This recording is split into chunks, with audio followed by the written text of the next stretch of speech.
Dah, haste. Nakapatay ko ng itlog. Ngayon lang kuya? Hindi pa. Buhay pa. Oh.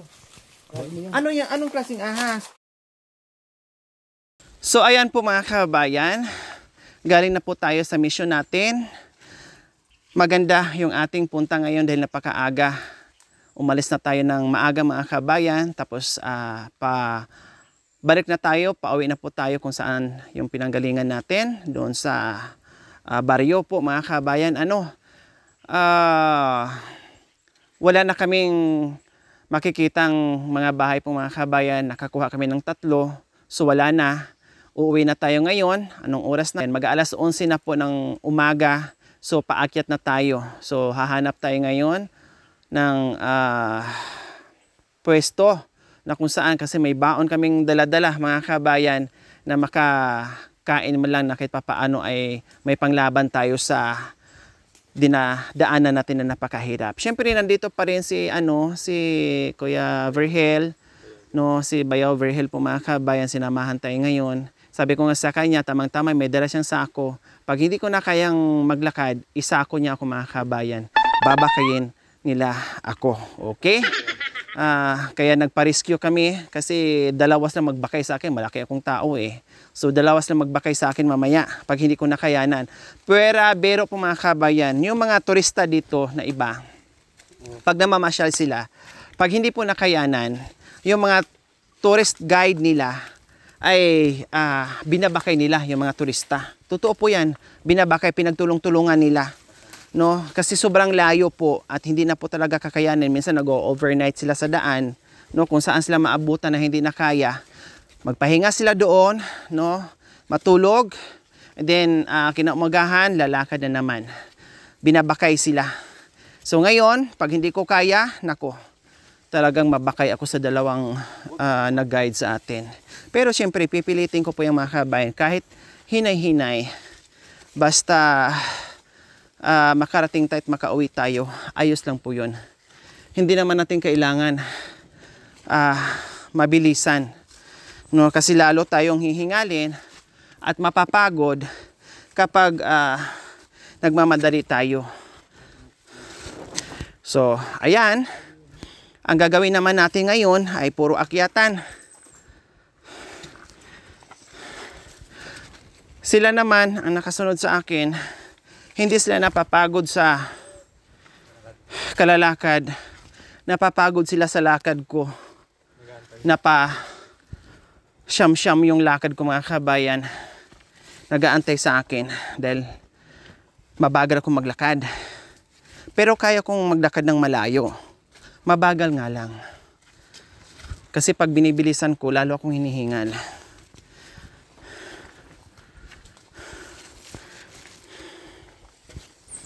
Minsan pa nga po mga kabayan, nagkakaroon ako ng paltos, no, sa kamay. Nung pumunta kami ng ilog kung saan doon kami nag-overnight, napaltusan ako. Nakahawak lang ng ng tungkod. Sa lahat ng part dito, ito yung binaba at pinakatarik na dinaanan namin. Sa dito lang. Bukod pa yun sa ibang kabundukan.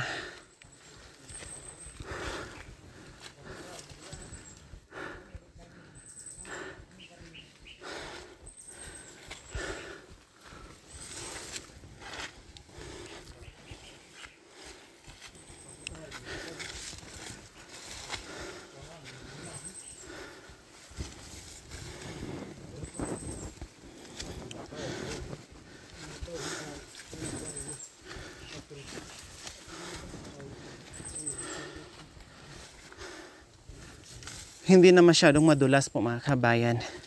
Kasi kumbaga tanghali na, tuyo na rin yung mga damo. Kanina ang daming hamog. Yun ay nagpapadulas din syempre. Ngayon hindi na masyado.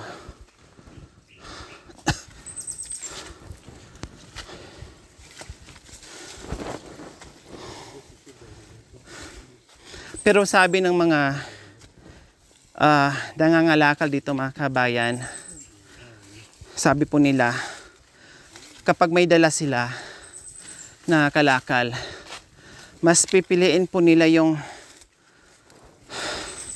paakyat kaysa sa pababa. Kasi pag paakyat daw, nakukontrol nila yung bigat kahit mahirap. Pero yung pababa daw, tinutulak sila at ang sakit daw sa paa. Kasi may force eh. Iba yung force niya. Mga kabayan, parang tinutulakan niya.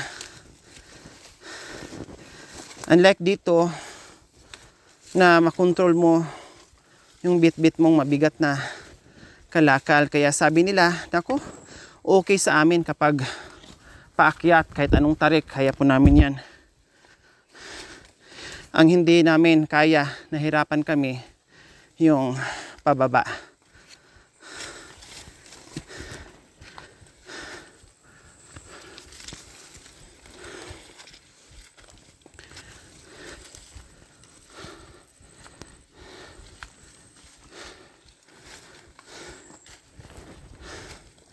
Sino naglagay dito ng daanan?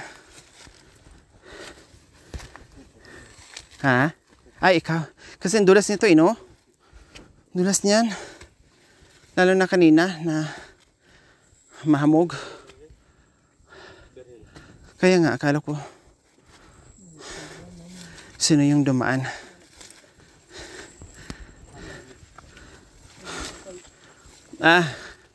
Pahinga muna.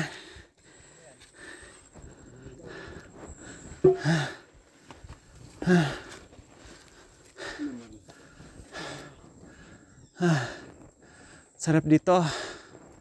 Nakalanghap tayo ng sariwang hangin. Kuhaan mo nga ako ng isang giant fern. Iuwi ko sa bahay. Ito, gusto ko itong malaki oh. Buhatin yun ni dalawa ni Jonathan. Sige na Jonathan. Dahil isama mo yung yung ugat niya, siyempre. Paano mabubuhay yan doon pag ilipat ko sa paso, ilagay ko sa paso. Kung ayaw mong giant fern, ano na lang?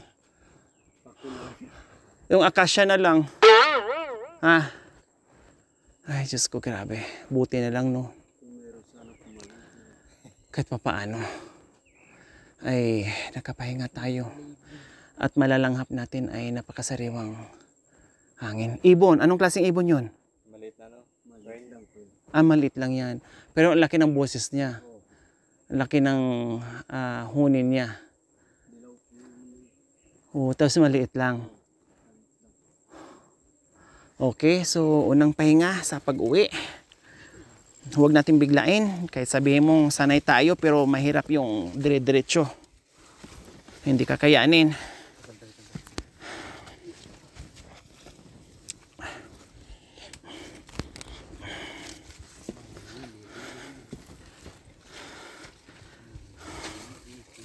So ayan po mga kabayan, kunting edit lang to. Ito po yung nilalakaran namin, no? Konting edit lang. Pinapakita lang po namin talaga sa inyo kung anong klaseng lugar at pinupuntahan namin kung gaano kahirap. Konting edit lang po itong mga kabayan. Ganito po kahirap dito. Kaya siyempre, nagpasalamat tayo dahil nandyan po kayo palagi sa akin. Yung aking mga sponsors, subscribers, followers, YouTube members, viewers, commentator. Hindi naman kami dito makarating kung hindi din po dahil sa inyo. Kaya pinapakita po namin yung aming dinadaanan, yung aming mga pinupuntahan para hindi lang manood kayo sa amin, no? Samahan nyo na rin po ng dasal na safe kami, makauwi ng maayos, walang mangyayari sa amin, hindi kami madulas, no? Hindi kami mabagok sa dinadaanan namin. Yun po yung hinihingi namin sa inyo, yung prayers niyo po. Kaya yung iba, wagas, makapagsalita o makapag-bash sa atin. Ito po, punta po kayo dito sa lugar na ito bago po kayo magbitaw ng masasakit na salita o ibang salita na minsan below the belt na. Dito po, subukan nyo po. Kailang ako kasi manhid na ako sa mga ganyan eh. No effect yan sa akin. Dahil lalo akong tumitibay na minsan nababash tayo. Lalo kaming lakas loob. Yan ang motivation namin na fight lang. Rain or shine, ay tuloy-tuloy tayo. Siyempre, shout out din po kay Ma'am Lynn Macmillan from Robbins, Georgia, USA. And Ma'am Illuminada Ham and Ma'am Puni sa walang sawang pagbibigay ng panggas natin. Buwan-buwan. Salamat po. Highly appreciated. Nawa ay bigyan pa kayo ng kalakasan ng katawan, mahabang buhay, walang sakit. Prayers ang maigaganti ko. Ganon din po sa lahat ng aking mga sponsors na mula noon hanggang ngayon na nagtiwala, na nagmahal at tumulong sa aking munting adhikain. Salamat. Ganon din po ang aking maigaganti. Walang ibang kundi pasasalamatan ng buong puso. At higit sa lahat, dasal, prayers. Kaya salamat po.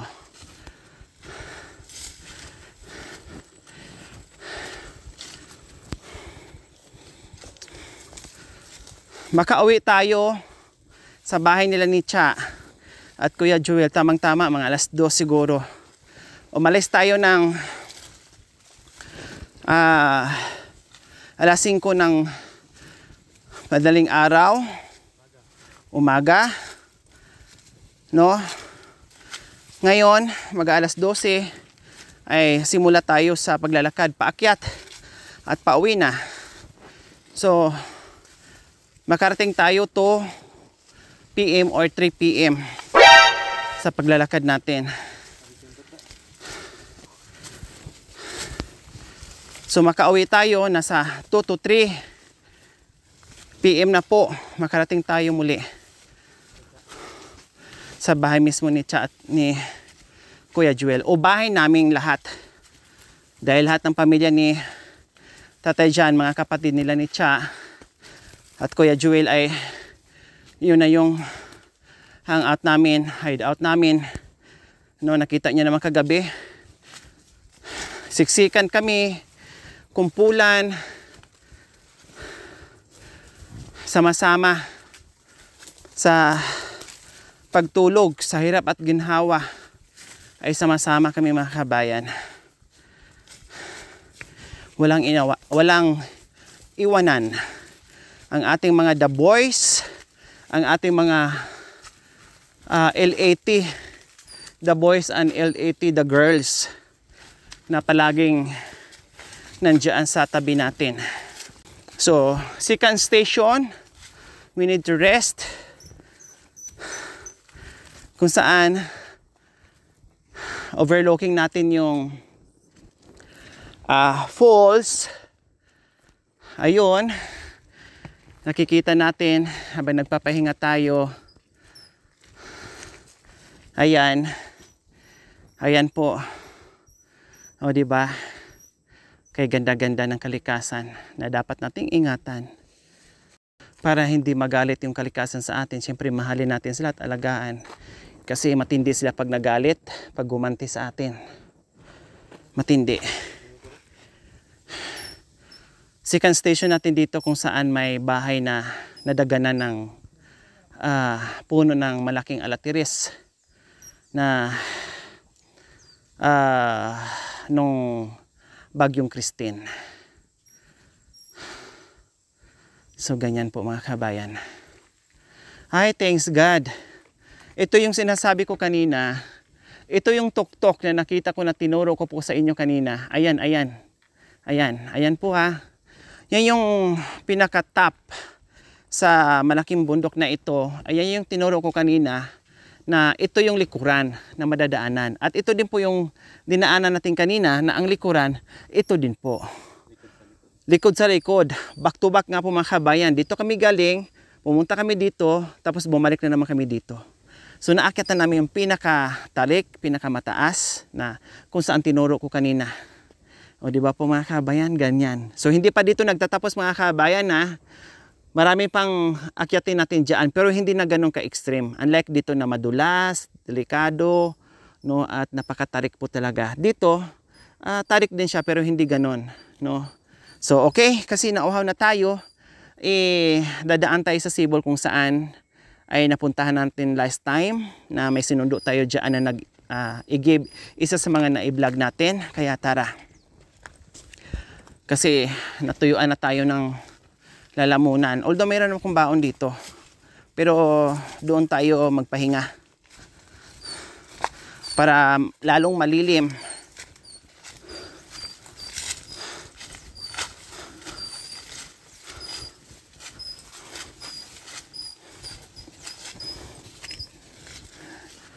Yung lakad ko mga kabayan, akala mo lakad ng buntis na manganganak na. 9 na buwan.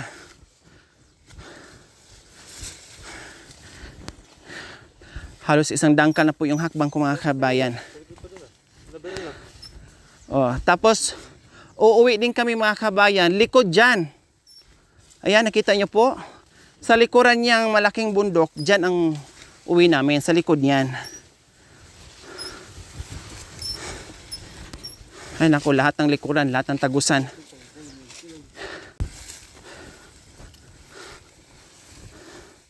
So hinahinay lang tayo dito kasi bangin to. Akala mo ay walang bangin. So dito na side bangin to. Hindi ka lang masyadong matatakot kasi maraming damo, hindi mo masyadong makikita. Pero pag silipin mo, tatayo ang balahibo mo kasi malalim.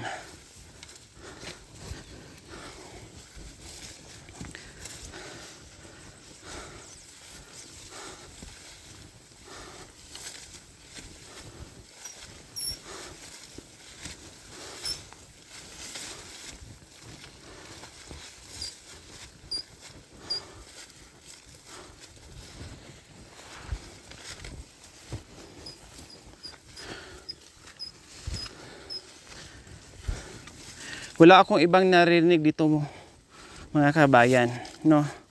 Kundi huni ng mga ibon, iba't ibang klaseng huni ng ibon. At langhap ng sariwang hangin. So ngayon, mga kabayan, ang gagawin namin kasi may dala kaming baon. At may dala din kaming kape. Nakalimutan ang takuri. So survival na lang po tayo. Kukuha tayo ng kawayan na gawin nating pang-init ng tubig. Siyempre baso na rin, Verhel. Yung dahon na lang yung baso natin. Oh.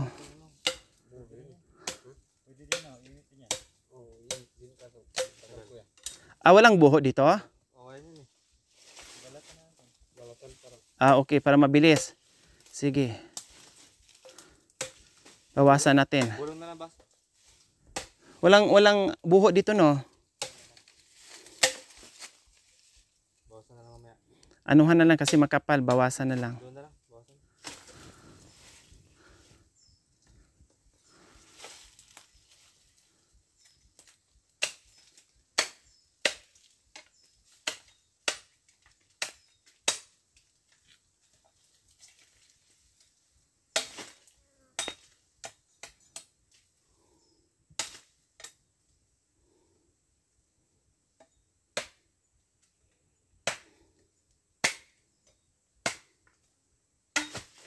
Okay. So, meron na tayong initan ng tubig ngayon. Malambot pala ano. Ayan. Let's go, let's. So, magpapainit kami ng tubig. Diyan sa madadaanan namin na sibol. Para magkape at mag-almusal or tanghalian. Kasi nag-almusal kami kanina mga alas 4.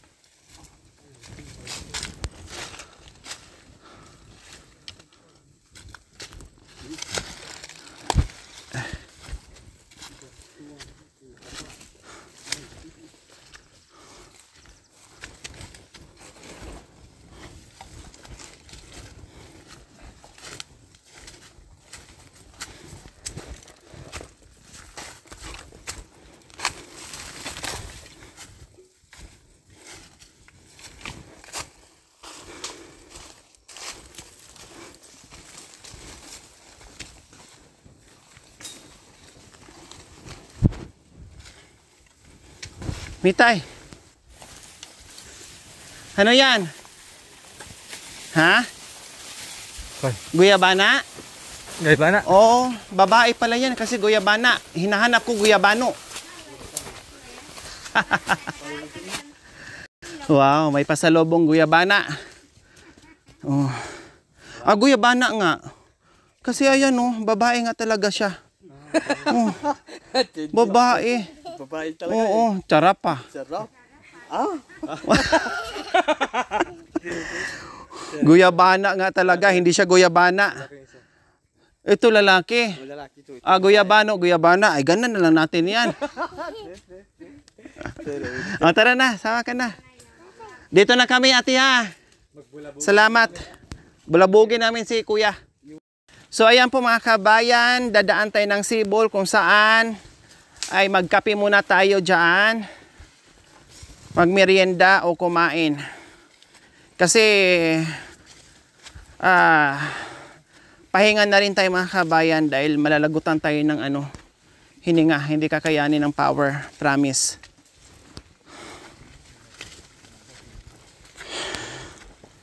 Ayo ang linis ng sibol ng mga kabayan.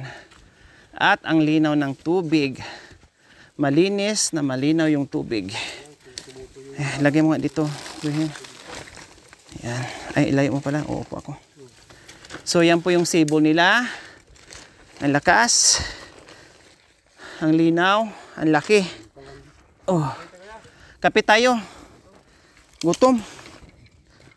So, dito muna tayo pahinga po mga kabayan.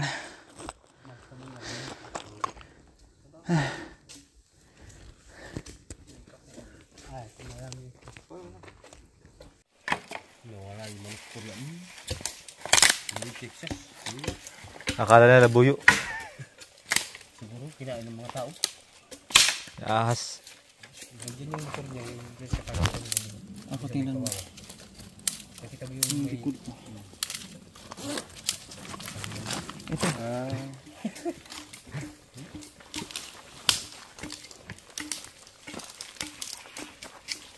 Layo. Kuya. Hindi po rin layo. Talagang sibol siya. Malalim ang pinanggalingan. Sibol talaga. Galing sa puno ng mga dyan. Dito lang yung kung nag-iigib kami dito lang. Ito. Diyan ang ginawa ko, binutasan ko dun. Para may pondo. So ayan, maglagay natin ng tubig. Pangkape natin. Sulbi pag-iba.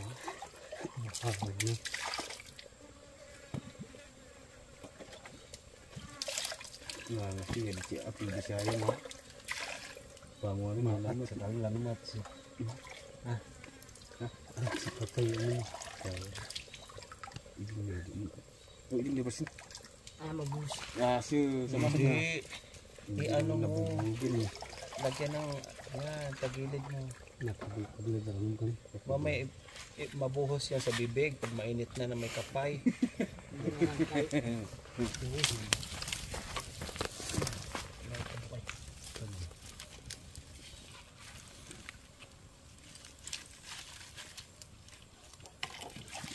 Ganyan, survival po mga kabayan. Diskarte lang. O, diba?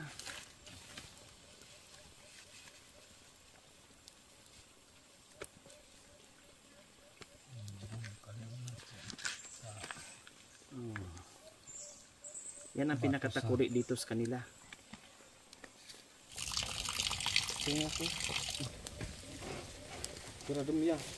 Okay, so ayan po mga kabayan, mainit na po yung ating tubig, kapit time na. So nakadiskarte.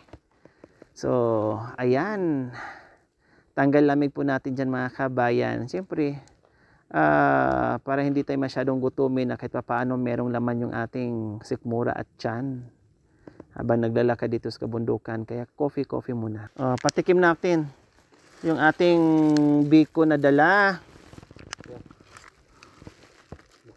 Wow. Ilan ba to? Atin lang ito. Ilan to? Ayan, bugyan mo doon. Tapos tinapay. Isa sila? Pasto na. Salamat.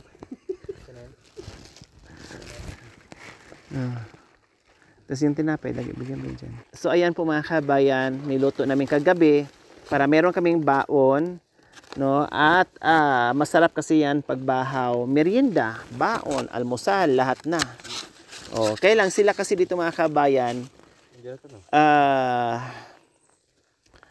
Nakakain lang po nila ito kapag Pasko.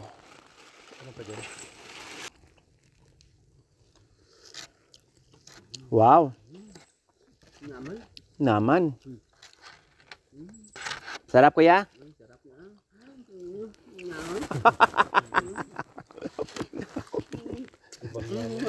Ano Jonathan? Masarap Jonathan? Masarap. Ha? Tikman mo Jonathan. Gayahin mo kung nasarapan ka, gayahin mo yung boses ni kuya. Oh, ikaw nga. Apo sila. Gayahin ang nasarapan.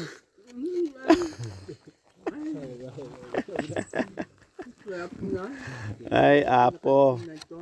Lalo na siguro kung Galing sa bayan, masarap.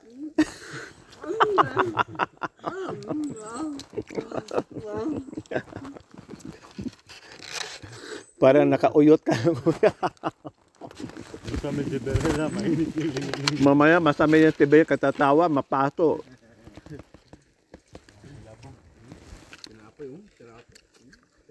Lagyan mo pala man kaya.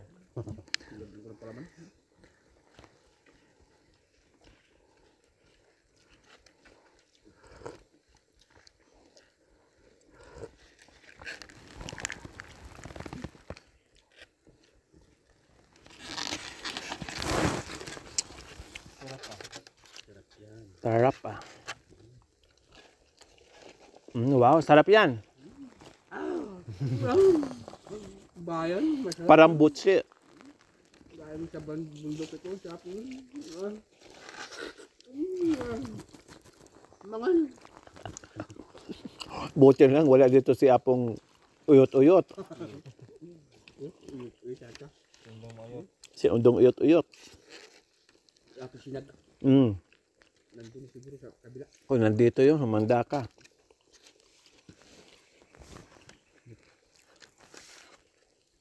Ito, ang dami pa. Ayan po mga kabayan. Para matikman din po nila yung luto natin. Bigyan natin. Kasi makatikim sila nito pag Pasko. Nasarapan si Kuya sa may palamante oh.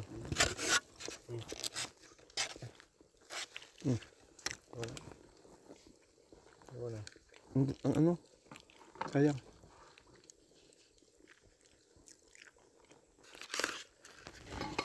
Tamang-tama lang na may dala tayong pangmerienda. Tinapay at saka biko po mga kabayan.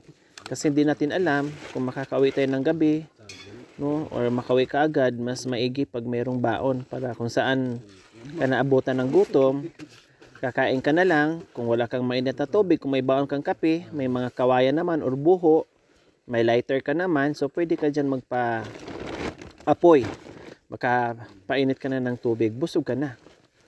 Hindi yung, Diyos ko, grabe, ang layo ng lakbayin mo, tapos wala kang makakain, wala kang bit-bit na kahit tinapay. Ang hirap po nun. Ubusin mo na yun, kuya. Dito na. Busin, sayang. Ilang kumusa. Ang kami ito. Sa bunso. Tinapay.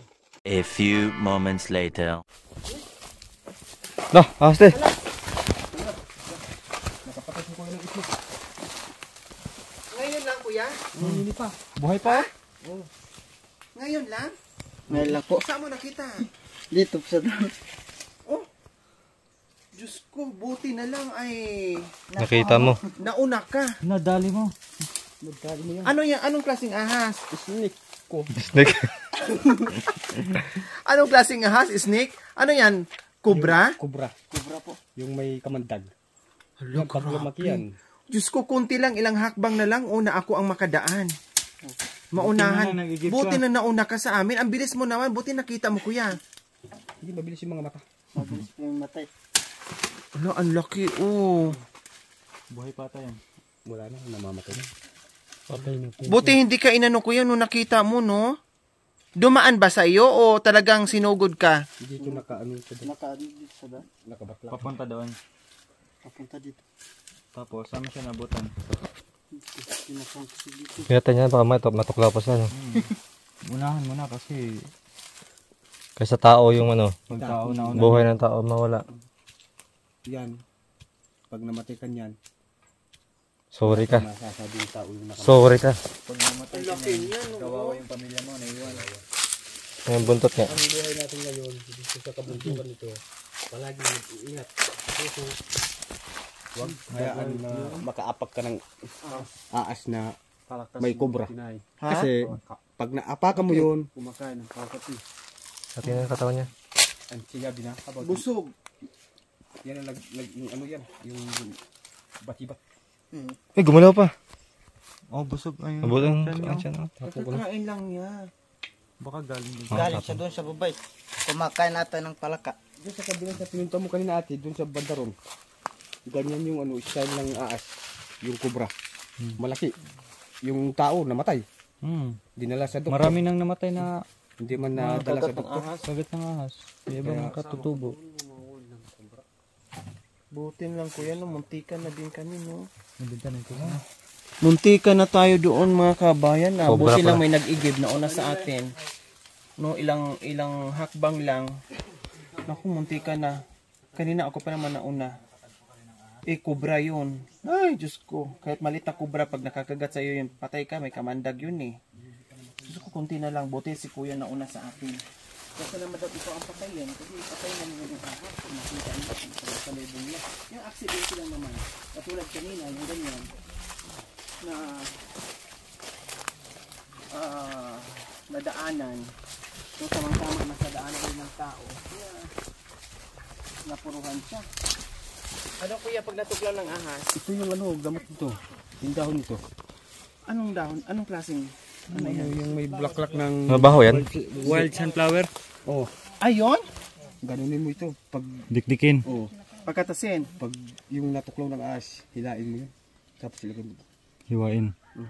Tapos yung kainin. Yung kainin mo, yung tain ng bulati, yung basang-basa sa sisiw. Ha? Oo. Totoo. Oo. Pag hindi mo kinain yan, mas Matay ka. mahal. Pag hindi mo nakain yun, mamamatay ka. So, yung dahon ng wild sunflower, didikdikin yon, itapal doon sa Oo, ilagay mo dun. sa kinagatan ng ahas. Kailangan hiwain mo pa. Yung, Tapos itapal. yung kamandag niya, gumagano. Bababa. Oo, bumabalik. Hindi aakyat. Hindi. Pagkatapos, maghanap ka ng bulate. Kainin mo yun. Yung pupo ng bulate, yung mamasa-masa, yun ang kakainin. Oo. Kahit na napaka... Kunti lang, konti lang. Kahit na ano, yung kahit na hindi gustong pumasok sa sikmura mo, pilitin. pilitin mo para mabuhay ka sa mundo. Ganun. Nasubukan na nila dito sa inyo, sa mga Oo, katutunan. yan yung kasama ko, yung asawa ko. Oh, Natuklaw dito. Effective. asawa mo mismo? Oo. Lumaki yung paan. Tapos ginawa ko, gamis na yung ilan ko. Tapos pinakain ko ng ano ng ganyang bulati. Kaya ngayon hindi ko na siya pinapapasok sa damuhan. Ako na lang naghahanap. Talaga palang nangyari sa asawa nyo at yan ang ginawa nyo. Hindi na-NG ka ng pang... Hindi ko dinala sa bayan. Doon ako, doon sa bundok na yun, ate, doon ako. Narinig ko yung sigaw dito. Mula na Lumubo ka agad yung ano niya. Bumaba ako, yung karga kong puso ate, binuhat ko, tumakbo ako. Pagdating ko dyan, nakahiga na lang sa papag yung aking asawa. Umiiyak. Kaya ngayon, hindi ko na pinapaano yan, pinapapuso. O at least may knowledge tayo ngayong mga kabayan kasi subok na rin doon sa misis niya. Pag bitbitin mo, halimbawa, bitbitin mo sa papuntang bayan, Diyos ko, baka sa kabilang bundok lang, wala na, patay ka na. Dito pa sa gitna, wala na. Wala ka ng buhay kasi napakalayo. Kasi nakita ko na nung nakaraan na taon dyan sa kabila. Ganyan lang kaliit yung bata. Natuklaw dito, saka dito. Ay, dalawa. Oo. Kasi yung cobra na yun, parang gulong na umikot, pababa. Nakita niya raw parang bato. Pagdating doon sa tao, ano na yun? Yung parang gulong, nawala na yun. Kumagat na rito, saka dito. Yung tinga ng anak, nakita namin, tumayo dito. Saka yung mga mata niya, Tumirik na. tumirik na. Dinala nila sa doktor. Hindi man umabot doon sa doktor, dyan lang sa kabila. Sa bahay ni Vincent. Wala na. Doon na namatay. Pagdating doon sa doktor, nilagay sa morgue, nilinisan. Wala na. Totoo po yung mga kabayan, hindi na talaga aabot. Ang dami na ditong namatay, bata, matanda, Marami na pati yun. hindi umabot ng hospital. Tumawid lang ng ibang kabundukan o sa kabilang bundok, wala na. Kasi malayo kasi yung lugar Kasi dito. grabe, hindi ka abutin ng ilang minuto dyan sa kamandag ng ahas. Dahil kakalat ng kaagad yung kamandag sa katawan mo. Mas maganda ate kung mayroon kang motor Para mas mabilis. para mas mabilis. Pero yun. ganun pa rin, halimbawa kung sobrang layo, ang motor mo dyan lang naman, doon dito. sa hindi pa rin Hindi ka- naabot. Hindi pa rin naabot yun ate kasi Oo, hindi pa rin naabot kasi ang layo pa din. Ito, pwede ito kainin. Ito yung effective. Mamasa-amasa. Kahit isang kutsara lang kuya, Parang kalamay. A few moments later. Ay, sa wakas po mga kabayan, after court station, ay nakita ko na yung kalsada. So, itong kalsada po mga kabayan, papaano, may matarik man tayong madaanan, pero maayos yung daanan. Kahit lubak-lubak, okay lang, at least ganyan. Kaya thanks God. Medyo malapit-lapit na kami sa paruroonan namin. Nakita na namin yung kalsada. No? Isang oras Kahit pa. paano ay kunting tiis na lang. Mga isang oras ang lalakarin mo bago natin marating doon. So ganyan po mga kabayan. Pero at least ganito na yung daanan natin. May kunting patag, no, lubak-lubak. At least wala na tayo doon sa sobrang hirap na masukat. Pero Thank you for watching. Don't forget to like, share, and subscribe.